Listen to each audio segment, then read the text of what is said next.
Welcome back to the Ben Mulroney Show. Thank you so much for being here. All right, you've heard me on this show. As a matter of fact, there's a clip of me that has been leveraged by, what do I say? A person who cosplays as a journalist. I guess they have bills to pay this week, so they're leveraging my work to pay their bills, and I'm glad they are. And I challenged a caller on our show once who posited as fact that there is a genocide being perpetrated by Israel on the people of Gaza. And I cut them off, and I said I don't indulge in conversation with people who say the earth is flat, and I'm not going to engage in that. It's wrong. It's not rooted in fact. It's a lie.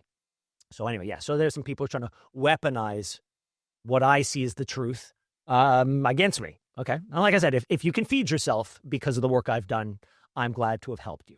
But I haven't been to Israel yet, although I am going at the end of November. I want to see certain things with my own eyes.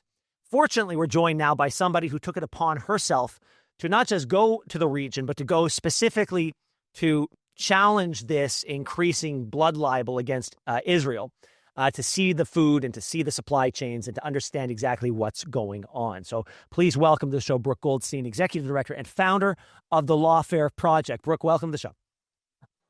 Ben, it's really great to be here with you today. Thank you so much. Thank you for your truth telling. Thank you for your moral clarity.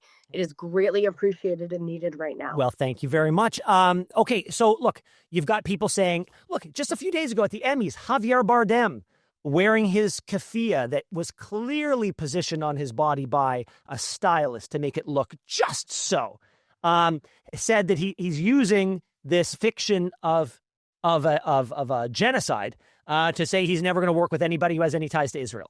And so like this, and last week, they tried to use this organization of the world's greatest genocide scholars. All you need is $25 and an internet connection. You can be one of these people to say that it was true. That didn't work. So now the UN is saying that there's a genocide.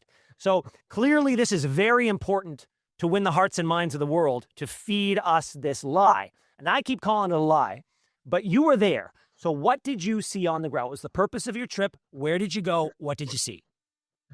Okay, so first of all, I was very fortunate to be one of the few civilians who's been let into Gaza since the beginning of the war. I was invited by the Gaza Humanitarian Foundation, which is the only organization that is feeding the civilians of Gaza. You know, it's really ironic that the United Nations is the one accusing Israel of genocide when it is the United Nations itself that is working directly with Hamas, specifically through UNRWA, the United Nations Relief Works Agency. Even before the war, UNRWA partnered with Hamas. It allowed Hamas to take over its schools in Gaza. It allowed Hamas to recruit children from its schools for suicide homicide attacks. And now the United Nations has made it its mission, especially since the start of the war, to feed Hamas directly. The stats are astounding. 93.5% of all of the aid that is delivered by the United Nations is diverted, given to, or stolen by Hamas. Hamas then uses this food as a weapon against its own people. It sells the food at the markets at a very inflated rate, and it uses the funds to pay for its terrorist fighters. Now, the reason why Hamas came out and declared that we have to stop the Gaza Humanitarian Foundation as a part of a ceasefire deal is because the Gaza Humanitarian Foundation is the only disruptor in Gaza. It is the only organization that's ensuring that the people of Gaza be fed directly. And I went there at great personal risk to my safety because I wanted to see for myself and document. And I witnessed thousands of Gazans being fed directly, food going directly into the hands of Gazans. There is no food shortage in Gaza. There is no famine. there is a food distribution problem, and that's why the Gaza Humanitarian Foundation has come in and has taken care of it. Brooke, let's drill down, because I've heard criticisms leveled against the Gaza Humanitarian Foundation. Obviously, there would be from a certain type of person. But what have they been able to do? Where do they come from? How are they able to inject themselves into this situation and do things differently and move beyond the roadblocks, literal as well as symbolic roadblocks that are placed in front of them by the UN and as well as Hamas? Well, they are a third-party, independent, nonprofit organization. They've been given permission, both by the United States government and by the Israelis, to operate within the green zone, which is areas that the IDF has secured where Hamas is not operating, where Hamas doesn't have its strongholds, and to deliver food. It has completely cut out these third-party corrupted NGOs that are smuggling drugs, that are smuggling weapons, that are smuggling food to the terrorist groups. There have been 0 casualties on the Gaza Humanitarian Foundation sites. You know, one of the most important things to understand about the war in Gaza, it's a physical battlefield, yes. However, it is a propaganda battle. It is a media battle. It is a lawfare battle. And part of that propaganda, Hamas plays a huge role in. They constantly send out messages to the Gazan civilians, trying to discourage them from attending the sites. They have thrown a grenade into the site. One of the Gaza Humanitarian Foundation workers, security personnel at risk to his life, took the grenade and was able to throw it away. They saved the women. Hamas tried to orchestrate a stampede on one of the sites. Again, there were only injuries and no deaths. Not one shot has been fired. The Gazan civilians who were volunteering themselves to aid the food distribution, a bus was hijacked by Hamas. Over a dozen of those Gazans were murdered by Hamas. They were slaughtered.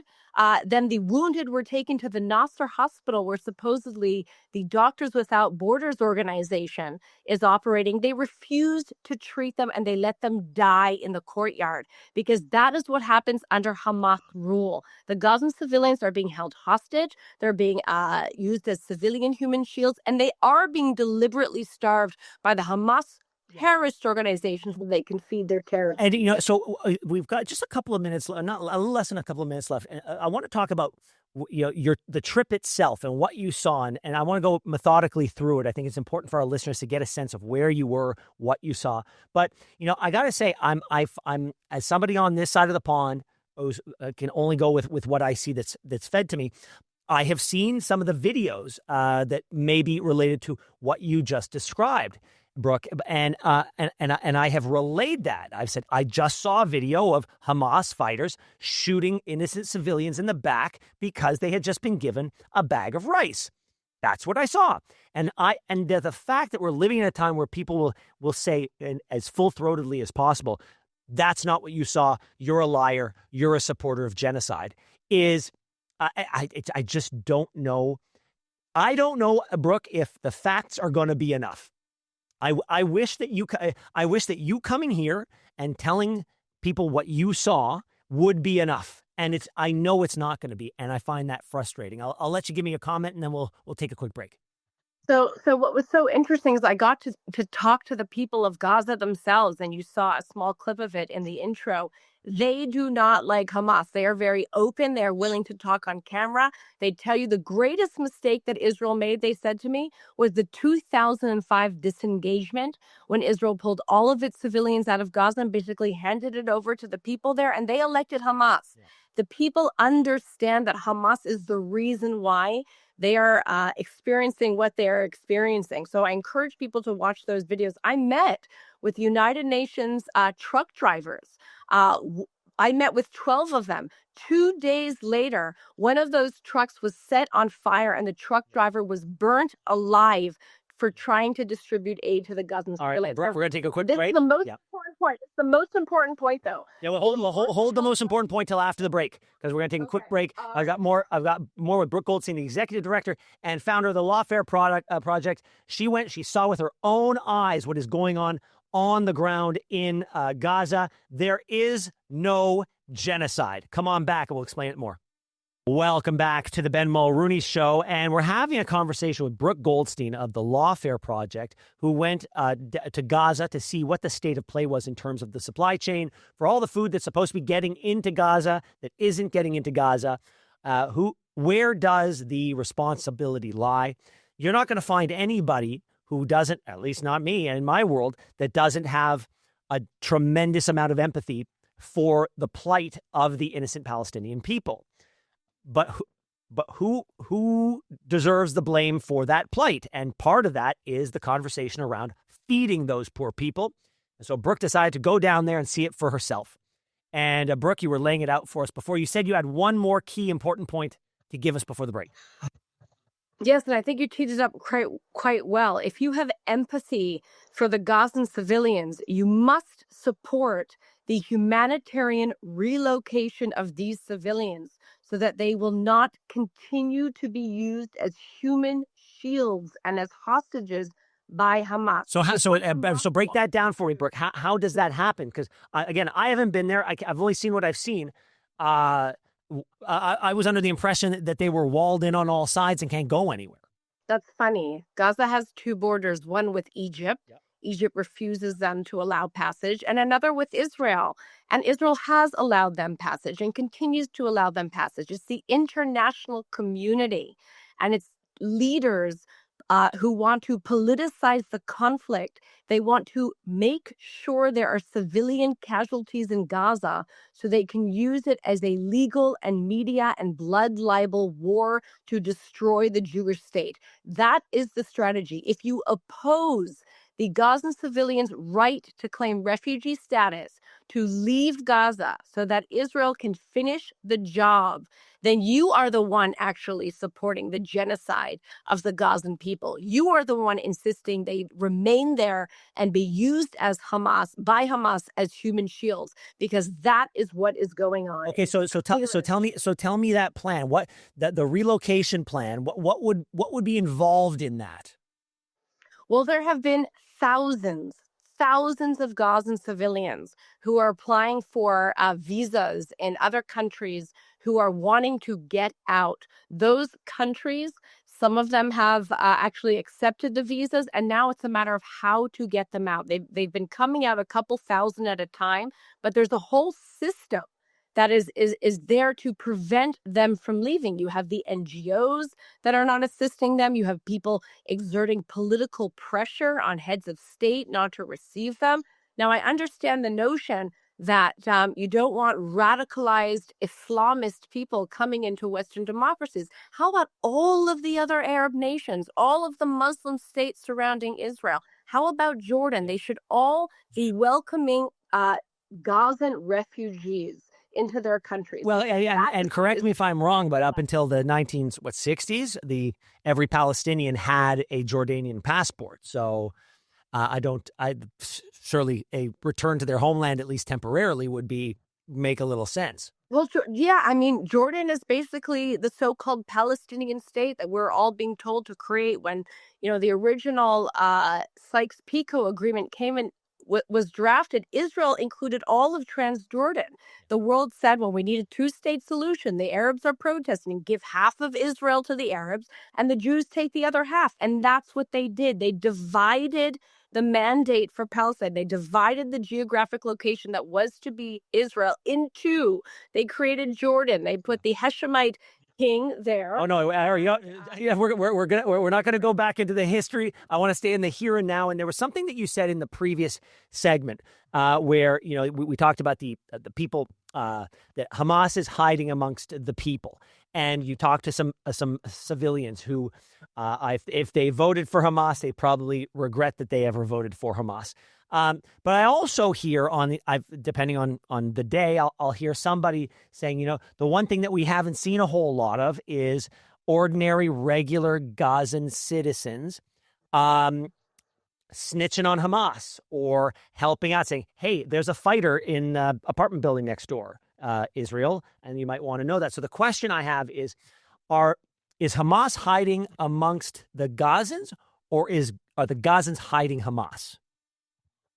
Well, first of all, I just want to go back to the point. We have to understand history. History is so important because otherwise we're just repeating the same mistakes. And this whole false premise that we need to create a Palestinian Islamist state is what rewards terror. It's been done. We did it in 2005. October the 7th didn't happen because the Palestinians didn't have a state. It happened because they had a state, and that was the Hamas-run state of Gaza. We also gave them Jordan. And so this continued insistence that peace will come when the Jews continue to give up land, while the Muslims are indoctrinating their children from infancy to a violent version of radical jihad, which, by the way, has come over to Canada and the United States and is now infused in our K through 12 educational system. I know. I cover that as well. But I only have a few more minutes with you, and I really do. I want to spend time with you on what you saw, and because the videos that I saw, it looked like football fields upon football fields of pallets upon pallets of food. They were just sitting there rotting in the desert sun.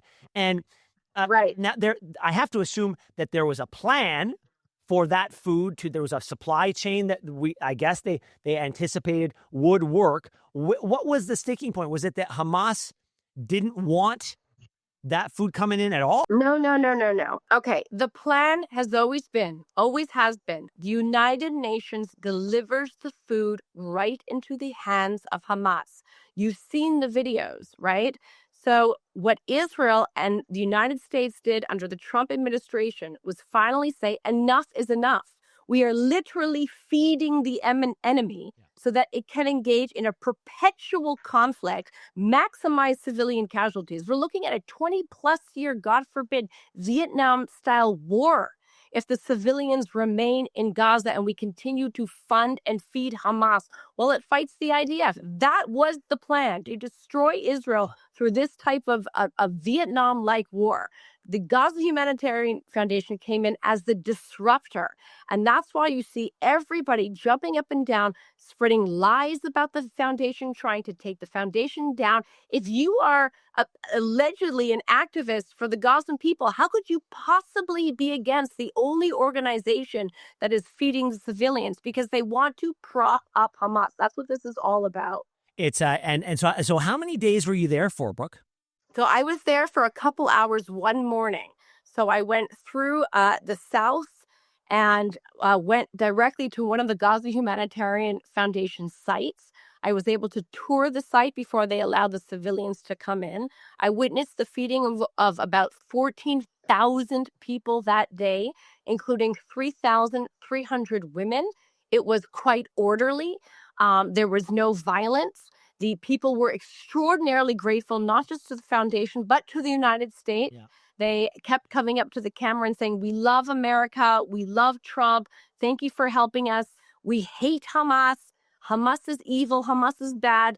If only the international media had the same moral clarity as these Gazan civilians who are risking their lives speaking to me on camera, because what Hamas has done is tracked down the individuals who are speaking to the international press and telling them what's really going on and kill them and threaten them, which is why I also blurred out the faces of the civilians that I spoke to.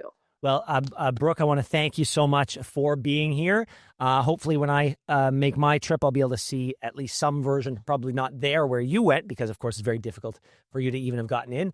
But I'm going to do my research on my end so I can come back and speak with more authority on this matter that means so much to me. And I think the majority of Canadians, they just happen to be quiet, and it's maybe time for them to raise their voices. But, Brooke, I want to thank you very much, and I hope you enjoy the rest of your week. Thank you for having me. Thanks so much for watching the show. Now, if you enjoyed what you saw, hit that subscribe button so you never miss another episode of The Ben Mulroney Show.